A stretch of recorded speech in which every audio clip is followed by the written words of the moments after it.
کہ نبوکت نظر نے آ کر ان کو اسیر بنایا، اور یہ اسیری 606 قبل از مسیح میں ہوئی، اور دانیل بھی اس میں شامل تھا۔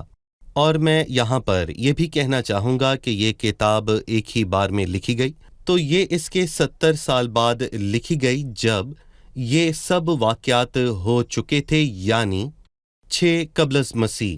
70 سالوں کے واقعات در حقیقت نبوتی کتاب ہوتے ہوئے اس میں کہوں گا کہ 2600 سے زیادہ سالوں کا بیان ہے، کیونکہ اس میں غیر اقوام کے دور کے ختم ہونے کے بعد مسیح کی سلطنت کا بیان ہوا، اور اب بھی وہ دور ختم نہیں ہوا ہے، اور ابھی خداوند براہ راست اس زمین کا بادشاہ نہیں ہے، وہ آ کر اپنی سلطنت اور بادشاہی حاصل کرے گا، اور ہم 12ویں باب کی نبوت سے اس کو سمجھیں گے۔ مزید استفادہ حاصل کرنے کے لیے میں چاہتا ہوں کہ آپ اسیری کے تینوں مراحل کے متعلق بتائیں۔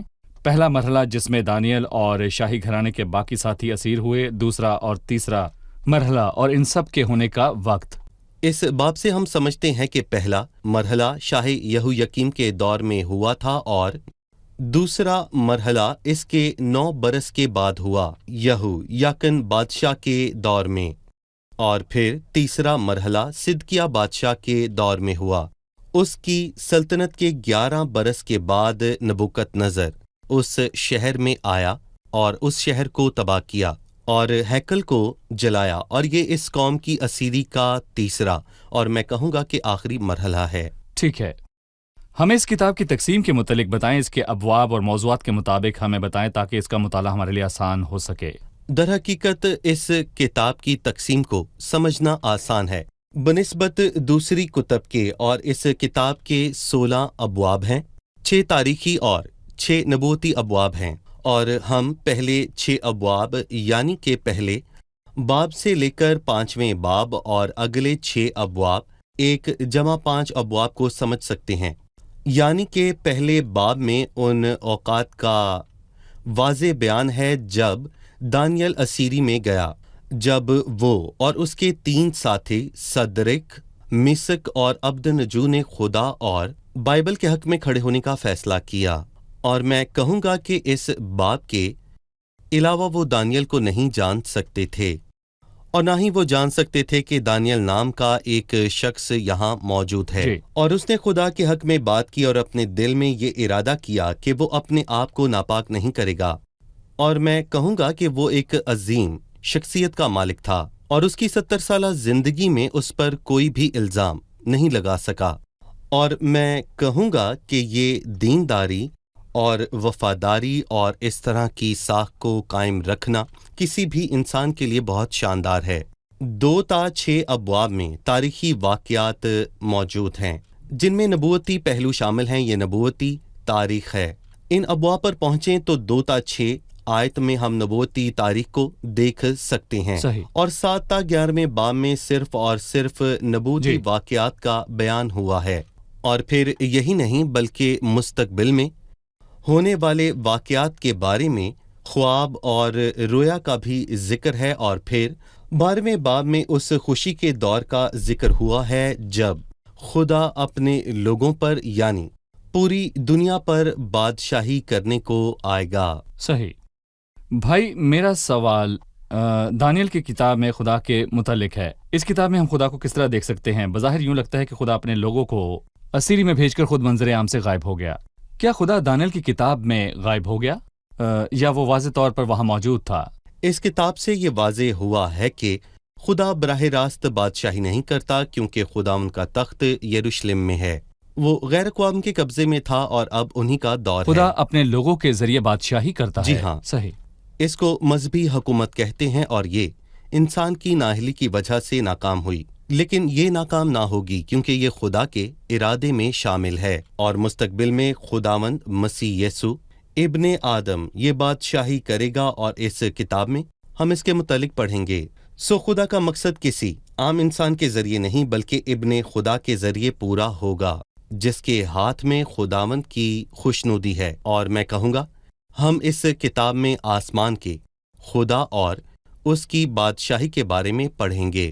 دیکھیں، ہم پڑھتے ہیں کہ بادشاہی کا اقتدار آسمان کی طرف سے ہے۔ نبوکت نظر نے بھی یہ کہا، اور وہ آسمانی لشکر اور اہل زمین کے ساتھ جو کچھ چاہتا ہے وہ کرتا ہے اور کوئی نہیں جو اس کا ہاتھ روک سکے اور اس سے کہے کہ تو کیا کرتا ہے۔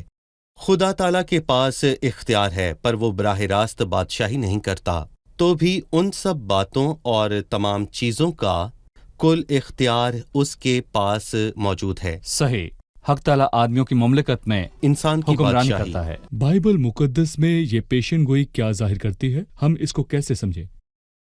کلام کی کتب میں پیشن گوئیاں کیا ظاہر کرتی ہیں، ان کو سمجھنے کے کیا اصول ہیں؟ بائبل مقدس میں ان ناموں میں دوسرے پطرس کے پہلے باب میں لکھا ہے کہ اور ہمارے پاس نبیوں کا وہ نبیوں کا کلام ہے، اور اس سے ہم سمجھ سکتے ہیں کہ ان تاریخی واقعات میں ہی ایک نبوتی پہلو موجود ہے۔ اس کتاب کو پڑھ کر اور یونا کی کتاب کو پڑھ کر یہ واضح ہو جائے گا۔ یونا کی کتاب نبوتی کتاب ہے، حالانکہ اس میں ایک پیشن گوئی ہے کہ 40 روز کے بعد نینوا تباہ کر دیا جائے گا، لیکن پھر بھی نینوا تباہ نہ ہوا۔ یونا کا شمار نبوتی کتب میں کیوں ہوتا ہے؟ کیونکہ اس میں تاریخی واقعات کا بیان ہے اس اور میں نبوت ہے۔ نبوتی پہلو موجود ہے۔ بائبل مقدس ایک نبوتی کلام ہے۔ یوسف کی کہانی کو پڑھیں تو اس میں نبوتی پہلو موجود ہے۔ یہ مسیح کے دکھ اٹھانے کی ایک واضح تصویر ہے، اور یہ لوگ بھی دکھ اٹھائیں گے پر آخر میں بحال بھی کیے جائیں گے۔ اور میں کہوں گا کہ بائبل مقدس نبوتی کلام ہے، اس میں نبوتی کتب ہیں، اور یہ دانیل کی کتاب سے بھی واضح ہوتا ہے۔ اور اس کی نبوت کو سمجھنے کے لیے ہمیں کچھ اصول سمجھنے کی ضرورت ہے۔ اور پہلے یہ جان لو کہ بائبل مقدس کی کسی نبوت کی بات کی طویل کسی کے ذاتی اختیار پر موقوف نہیں، پر افسوس کہ آج مسیحت میں یہی ہے۔ مثلاً وہ یسایا کی کتاب کا مطالعہ کرتے ہیں اور وہ اس آیت کے کسی ایک حصے پر غور کرتے ہیں، پر میں یہاں پر کہوں گا کہ وہ اس آیت کے سیاق و سباق پر دھیان نہیں دیتے اور پھر اسی تعلیم کو پھیلاتے ہیں۔ یقیناً یہ طریقہ ٹھیک نہیں، کیونکہ نبوت کسی کے ذاتی اختیار پر موقوف نہیں، بلکہ بائبل مقدس ایک نبوتی کتاب ہے، اور اسی لیے ہمیں سیاق و ذاتی سباق کو سمجھنے کی ضرورت ہے۔ مطلب کہ ایک آیت کا سارا سیاق و سباق ہمیں سمجھنا چاہیے۔ بلکہ میں کہوں گا کہ پہلا اصول یہ ہے کہ سب سے پہلے نبوت کو سمجھنا ہے۔ پوری بائبل کے لحاظ سے اس نبوت کو سمجھنا اور سیاق و ہاں، سباق سے الگ نہ لینا۔ بالکل۔ ٹھیک ہے۔ دوسرا ہمیں سمجھنا ہے کہ کلیسیا ایک بھید رہی، اور باقی ادوار میں انسانوں پر یہ بھید ظاہر نہ ہوا، بلکہ خداوند میں یہ پوشیدہ تھی، اس لیے پرانے عہد نامے میں ہمیں کلیسیا کا ذکر کہیں نہیں ملتا۔ اور دوسرا ہمیں اس بات کو سمجھنے کی ضرورت ہے کہ نبوت دو طرح سے پوری ہوتی ہے۔ پہلا طریقہ کہ نبوت براہ راست پوری ہوتی ہے، اور پھر دوسرا کہ نبوت بعد میں پوری ہوتی ہے۔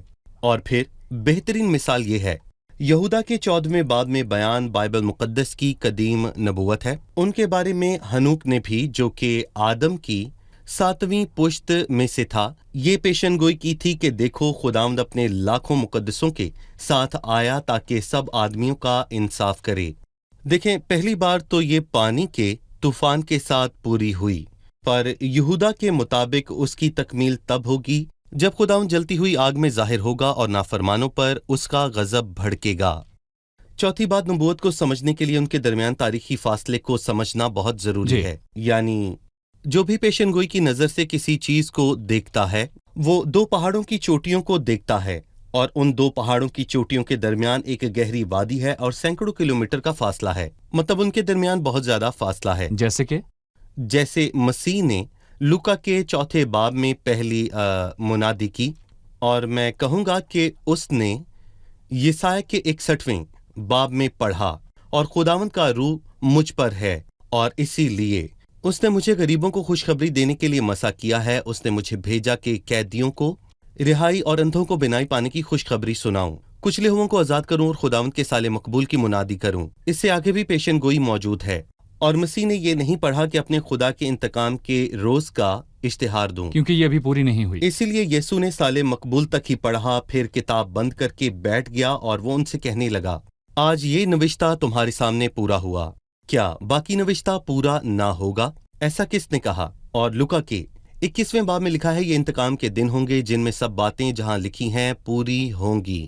پر میں کہوں گا کہ یہ تمام باتیں آخر پوری کیوں نہ ہوئیں؟ کیونکہ خداوند کی آمد اور خداوند کے سال مقبول کے اشتہار اور انتقام کے لیے پھر سے آنے کے درمیان فضل کے 2000 سال موجود ہیں۔ یہ تاریخی فاصلہ ہے اور ہمیں اس کو سمجھنے کی ضرورت ہے۔ بھائی یوسف، میں دوسرے اصول پر جاؤں گا۔ پرانے عہد نامے کی پیشن گوئیوں میں کلیسیا کا ذکر کہیں نہیں ہوا۔ کیا آپ یہ کہتے ہیں کہ پرانے عہد نامے کی کسی پیشن گوئی کا تعلق کلیسیا سے نہیں ہے؟ ان میں فرق دیکھتے ہیں۔ ہمیں کلیسیا میں تفریق کرنے کے متعلق بتائیں کہ زمین کے لوگوں کے لیے کیا ہے، تاکہ ہم اس نبوت کو سمجھ سکیں۔ اس زمین پر رہنے والے چند لوگوں میں کہوں گا کہ چند لوگ ہی ایماندار تھے، پر خدا نے اپنے ایمانداروں کو بنائے عالم سے پیشتر چن لیا ہے۔ چنانچہ اس نے ہمیں بنائے عالم سے پیشتر چن لیا ہے۔ جی، تو کوئی آپ سے پوچھتا ہے اگر آپ چنے ہوئے ہیں تو اس میں کیا فرق ہے؟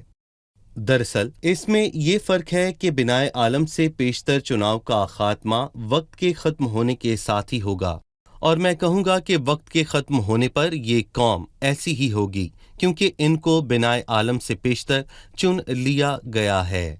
چونکہ کلیسیا کا چناؤ بنائے عالم سے پیشتر ہوا، یہ دنیا دراصل ختم ہو جائے گی، پر میں کہوں گا کہ ابدیت میں خدا کی تمام مخلوق میں سے کلیسیا ہمیشہ نمایاں ہوگی۔ پر کیسے؟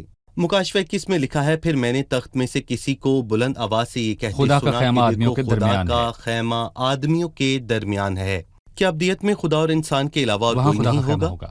نہیں، وہاں خدا کا خیمہ ہوگا، اور ہم یہ بات بخوبی جانتے ہیں کہ وہاں پر سب ایماندار ہوں گے۔ خدا کا خیمہ آدمیوں کے درمیان ہوگا۔ صحیح، یہ بہت ہی خوبصورت بات ہے۔ آگسٹن نے کہا کہ تقسیم میں فرق کرو تاکہ درست تشریح کر سکو۔ ہم نبوتوں میں فرق کر کے ان کو سمجھ سکتے ہیں۔ بھائی یوسف، مجھے دانیل کی شخصیت، اس محبوب کے بارے میں مزید بتائیے۔ وہ ایک عزت دار انسان تھا، اور اس نبوت کے پہلے باب میں لکھا ہے کہ اس کا تعلق شاہی گھرانے سے تھا، اور اس میں ایمانداری نمایاں تھی۔ وہ کتاب مقدس کو پڑھتا اور ایمانداری سے زندگی بسر کرتا تھا۔ وہ کتاب مقدس کو پڑھ کر اس کی پیروی کرتا تھا۔ ہم پڑھیں گے کہ 9ویں باب میں اس نے سمجھا اور پہلے باب میں اس نے حکم مانا۔ وہ یہ کلام فخر کرنے کے لیے بلکہ اس پر عمل کرنے کے لیے پڑھتا تھا۔ وہ یہی دعا کرتا تھا۔ وہ ایک عزت دار شخص تھا۔ دوسری چیز، اس کی طویل تاریخ میں بائبل مقدس میں اس کی ایک بھی خامی کا ذکر نہیں ہوا، پر اس کا یہ مطلب نہیں کہ وہ بے عیب ہے۔ صرف خدا ہی بے عیب ہے، لیکن دانیل کی زندگی میں دینداری اور راست بازی نمایاں ہے، یہاں تک کہ حزقیل کے 4 باب میں 3 لوگوں کا واضح طور پر ذکر ہوا، دانیل، ایوب اور پھر نوح۔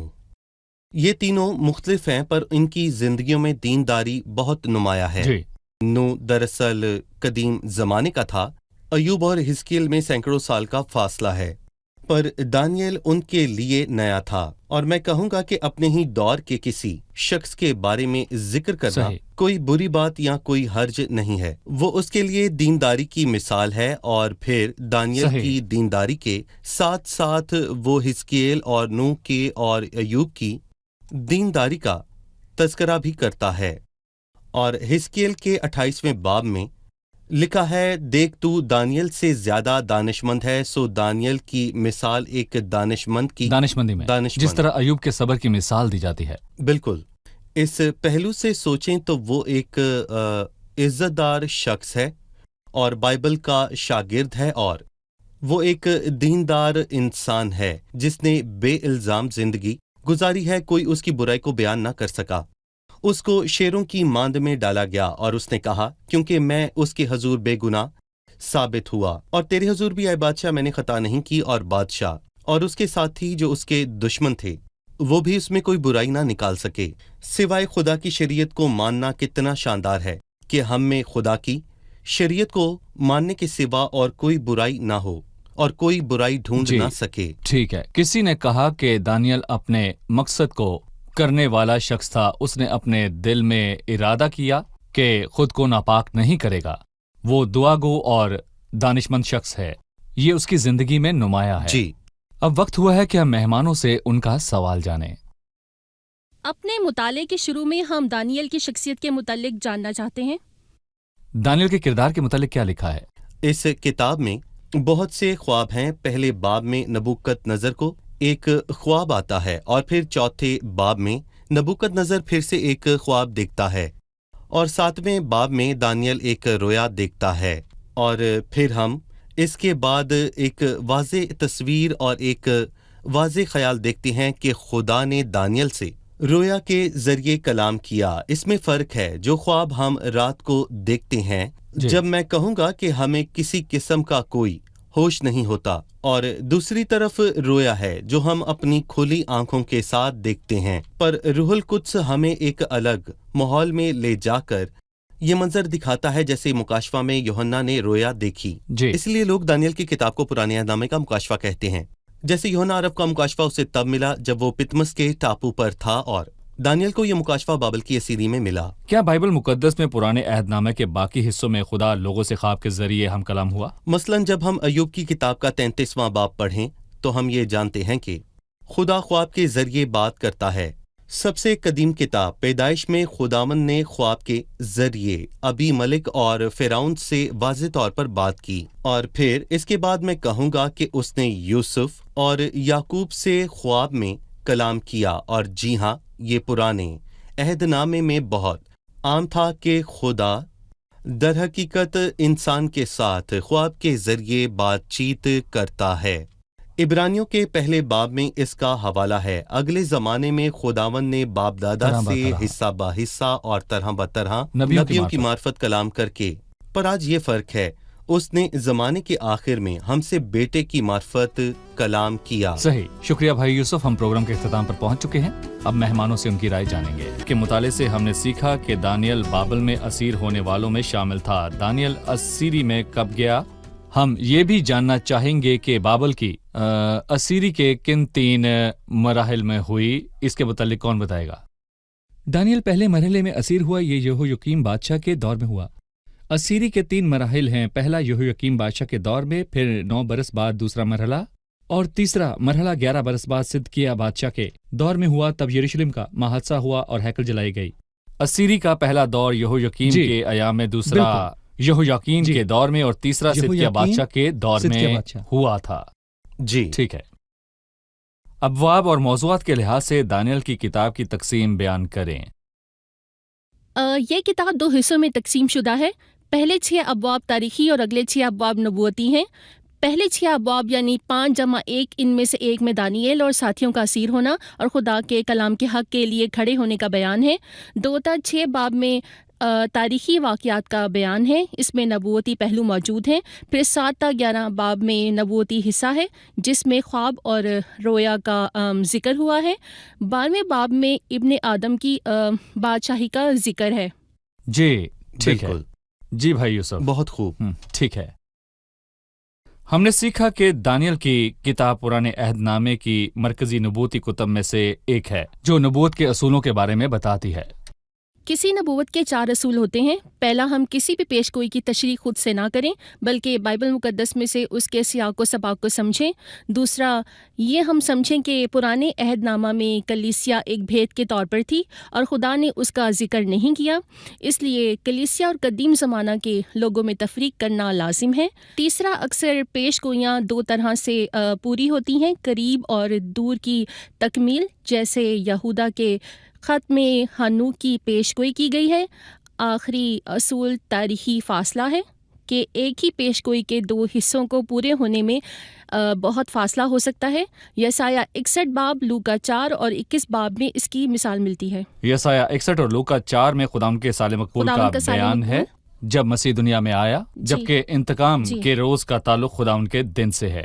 جی جی بالکل، کیا کہیں گے؟ بہت خوب۔ کیا پورے نمبر ہوں گے؟ خدا آپ کو برکت دے۔ آپ سب کا شکریہ بھائی یوسف، آپ کا بھی شکریہ۔